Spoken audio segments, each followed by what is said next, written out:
जय श्री कृष्णा दोस्तों, भक्ति ज्ञान सारांश यूट्यूब चैनल में आपका स्वागत है। दोस्तों, आज की इस कहानी से आपको बहुत कुछ सीखने को मिलेगा, क्योंकि इस कहानी के माध्यम से हम आपको 6 ऐसी बातों को बताएंगे जिनको अगर आप अपने ध्यान में रखते हैं तो हमेशा सुखी व धनवान रहेंगे।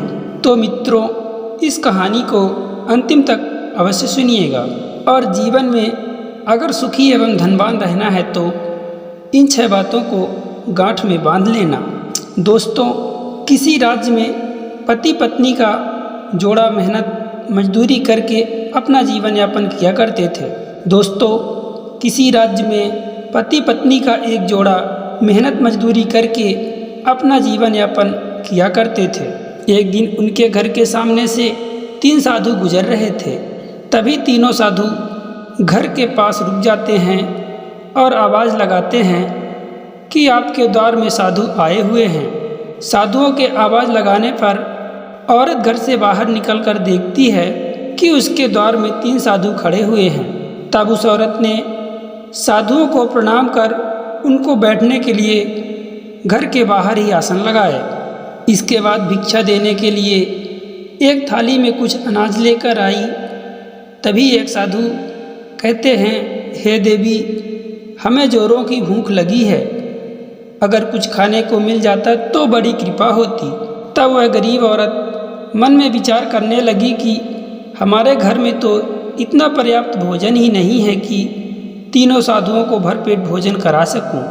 परंतु उस औरत को ऐसा लगा कि हमारे पति आने ही वाले होंगे और वह कहीं ना कहीं से भोजन का प्रबंध अवश्य ही कर देंगे। इसीलिए उस औरत ने साधुओं से कहा, आप लोग थोड़ी देर बैठकर विश्राम करिए, मैं आपके लिए भोजन का प्रबंध करती हूँ। तभी एक साधु कहते हैं कि हे देवी, तुम ये बताओ कि तुम्हारे अलावा इस घर में और कौन कौन है। तब उस औरत ने बताया कि हमारे पति काम करने गए हुए हैं, बस थोड़ी ही देर में आ जाएंगे।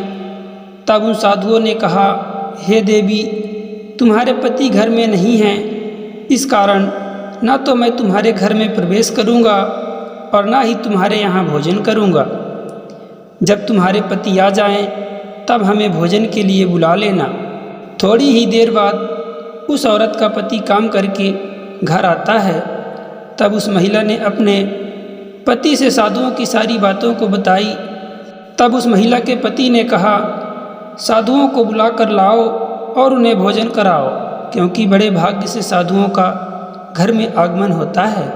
अपने पति का आदेश पाकर वह औरत साधुओं के पास जाती है और उनसे कहती है, हे महात्मन, हमारे पति घर आ गए हैं और मैं उनकी आज्ञा से ही आपको बुलाने आई हूँ।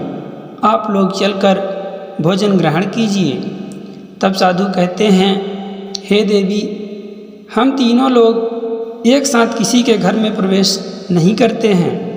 हम तीनों धन, सफलता एवं प्रेम के नाम से जाने जाते हैं और जिसके घर में जो प्रवेश करता है वह उस चीज़ से संपन्न हो जाता है।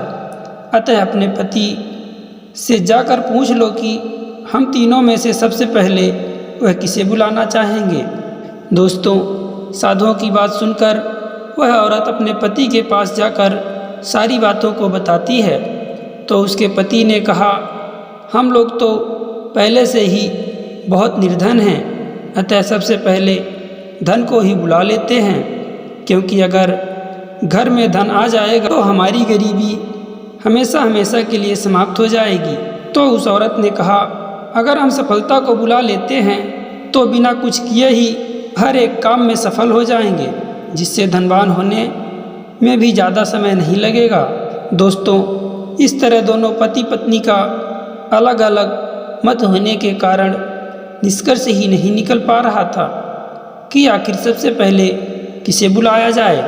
तब पति ने अपने पत्नी से कहा, चलो हम लोग उन्हीं से पूछ लेते हैं कि धन और सफलता में सबसे पहले कौन आना चाहेंगे। तब वह दोनों साधुओं के पास जाते हैं और उनसे कहते हैं, हे महात्मन, धन और सफलता में जो भी सबसे पहले आना चाहते हैं, हम उनका स्वागत करते हैं। पति पत्नी के ऐसा बोलने पर तीनों साधु एक दूसरे को देखते हैं और वहाँ से चुपचाप जाने लगते हैं। तो उस पति पत्नी ने कहा, हे महात्मन, आप इस तरह क्यों जा रहे हैं? आप रुकिए तो। तब साधु जी बोले, हे पुत्री, हम तीनों लोग इसी प्रकार सभी के घरों में जाते हैं और प्रत्येक घर में प्रवेश करने की कोशिश भी करते हैं, परंतु जो लालच में आकर धन व सफलता को बुलाता है, हम वहाँ से वापस लौट जाते हैं।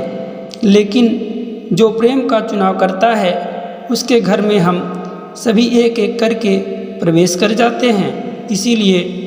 इसीलिए दोस्तों कहा जाता है कि जहाँ प्रेम होता है वहाँ धन की कोई कमी नहीं रहती, और धन आ जाने से सफलता भी अवश्य ही प्राप्त होती है। परंतु जिसके अंदर लालच होता है, उन्हें अगर सोने का खजाना भी मिल जाए तब भी वह संतुष्ट नहीं हो सकता है। प्रेम के बिना धन का होना निरर्थक ही होता है। जिस प्रकार बुढ़ापा सुंदरता को, मृत्यु प्राणों को, आडंबर लक्ष्मी को, काम वासना लज्जा को एवं अहंकार सर्वनाश कर देता है, उसी प्रकार जहाँ आपसी प्रेम ना हो, वहाँ पर सफलता और धन का आगमन नहीं हो सकता है। शुभ कार्यों के द्वारा ही लक्ष्मी का आगमन होता है। प्रतिभा से लक्ष्मी की बढ़ोतरी होती है और चतुरता से लक्ष्मी का ठहराव होता है, और प्रतिकूल समय में लक्ष्मी सुरक्षित रहती है। दोस्तों, अगर आप चाहते हैं कि धन और सफलता हमारे पास ज़्यादा समय तक स्थिर रहे तो इन 6 बुरी आदतों का त्याग करना होगा। पहला, मदिरा पान करना। दूसरा, अनावश्यक कलह। तीसरा, जो परिवार में रहकर कलह उत्पन्न करता हो।